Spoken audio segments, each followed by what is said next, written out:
five freedom fighters today. The grassroots army that's spread apart across the country and in New York State. That we are the true patriots fighting for our country. Yeah. Fighting to save our republic. Girl, 16, Taking a stand. fell down. They just took her. The problem, DC is totally out of control. They're not going to release. They're not going to let go of any of their power.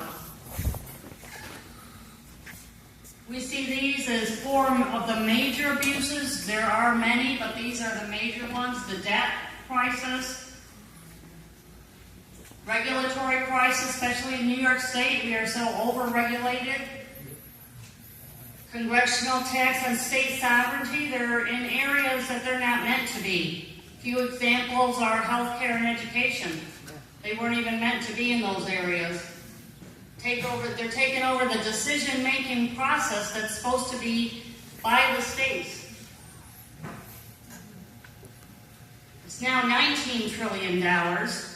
At this time, and climbing. We actually have a debt clock. You can actually get on this on the website and watch it every day. It's climbing because the government doesn't have a budget.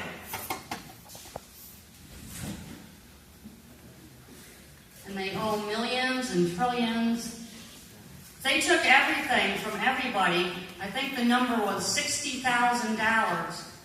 If they took $60,000 from each one, everybody in the country, man, woman, and child, they couldn't pay off the debt they owe in 10 years.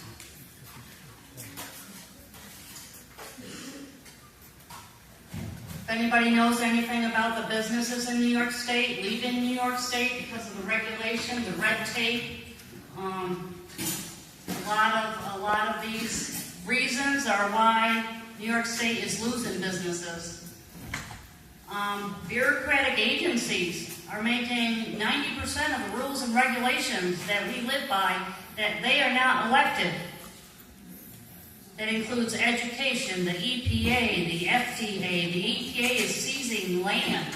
They are seizing private property under the guise of whatever they want to do to take property away from people.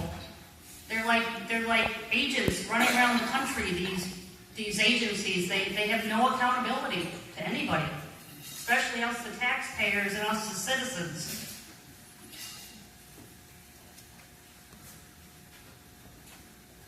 The federal mandates that are placed on the states